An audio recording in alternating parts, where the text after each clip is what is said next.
Hi everyone, and welcome back to another episode of 911 Health and Fitness. Today we're going to be discussing my eating strategies and what I call the 911 diet. And of course, we're going to do it 911 style.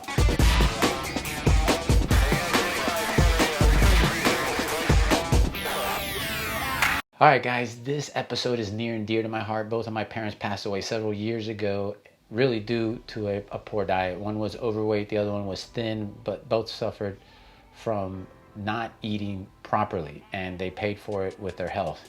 So it's super important that everybody understand that what you eat is going to determine your health. I know a lot of people were depending on exercise to be the main ingredient for maintaining good health, and it's really your diet. It really is one of the keys that kind of sustains itself when you do it properly. The 911 healthy eating strategy is based on a plant-based, whole foods, non-GMO, organic food eating strategy. And this food mainly comprises itself of the food groups: vegetables, fruits, grains, legumes, nuts, and you're really looking without added oil, salt, and sugar. Now, it doesn't mean that salt and sugar are bad. It just means that when they're concentrated and then poured into your food in excessive amounts, they do the body tremendous harm. And trying to figure out which one is worse is kind of, defeating the whole purpose, because you got to look at the whole thing as one unit, all of your food. So what you want to do is limit the amount of processed food that goes in, because that's where you're going to get most of your added sugar, most of your added salt, and the heavy processing and the chemicals. So definitely are watching out non-GMO and organic if you can. Remember, we're just trying to figure out what is the highest quality of food I can be putting into my system that gives me a return of health. Once we know what the baseline is and we know exactly the foods that we should be eating, then if we deviate, it's our own choice. We're making a conscious decision and we're not lost. So that if something begins to happen, we know where to fine tune, we know where to cut out. For instance, in the 911 eating strategy, we don't like a lot of meat, and a lot of meat is anything over 24 ounces a week. That's 4 meals, that's 6 ounces each.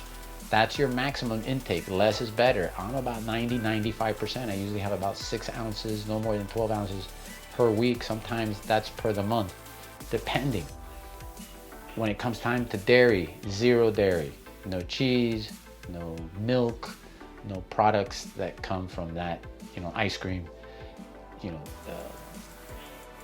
stuff that you add to your coffee, creamer, all those type of things. And then also no eggs. So people argue back and forth. Oh, is egg a good food? It's not a good food. It's a good food if you're in survival mode. We're surviving out in the jungle, we're out in the woods, we don't have food, and then there's some eggs. Of course we're going to eat those eggs. But as a choice to be eating on a regular basis, there's much better food for us than having to resort to eggs. So no eggs for me. When it comes time to meat, we're not talking about deli meats, we're not talking about any type of sliced ham, or any of those, no hot dogs, no sausages.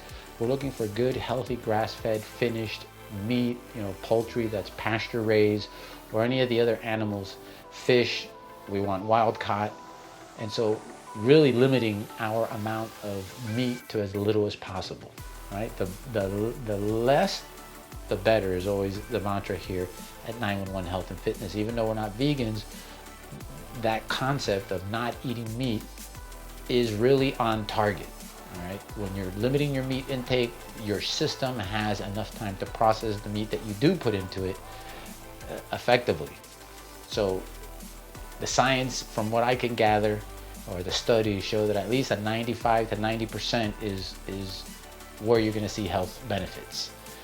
If you want to go down to 80%, it gives you 4 meals. For those of you who are meat lovers who say, I can't quit the meat, but you got to draw the line somewhere, and I think the safe place to draw it is going to be at the 24 ounce per week.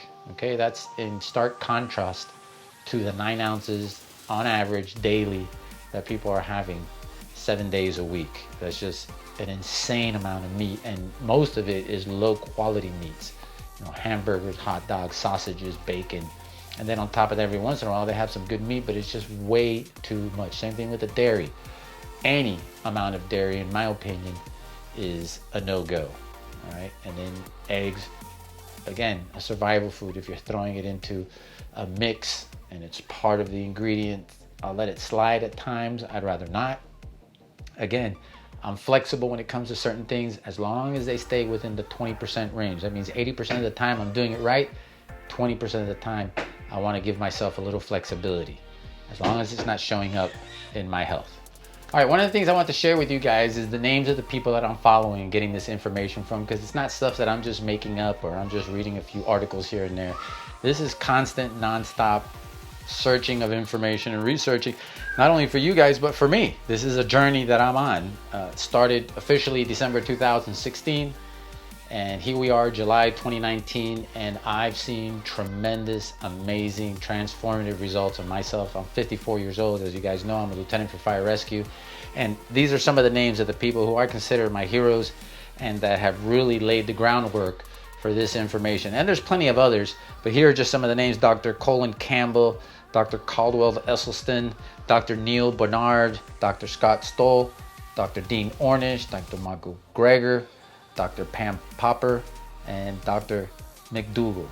These are just some of the names of the individuals that I'm getting this information from. Fantastic group of individuals who have been spearheading for many, many years, sometimes over 30 years, this incessant, constant information of fighting against the current, that it's the food that we eat that is critically important to the health and well-being of the population here of the United States, and you can say really the world. If we set the tone and the pattern, the rest of the world will follow. If they see a population here in the United States that's super healthy and that is transforming the health and well-being of their population based on this simple information. It's that simple. The food you eat determines your health to a great majority. And the healthy eating strategy that I've proposed is one that you can do for a lifetime.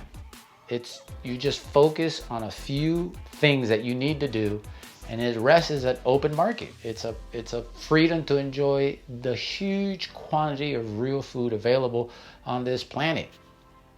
All you need is access to that food, and that's it.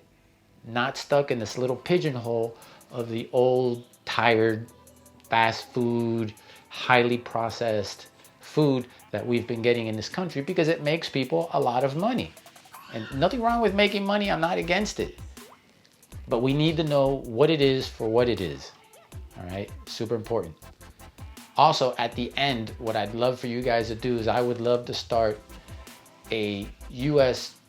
guideline or U.S. rule, an implementation where everybody who is manufacturing food has to have, from beginning to end, on their website, here on YouTube somewhere, a short 5-minute video explaining what that food is from the time it's grown or harvested to the time it reaches the packaging or your table.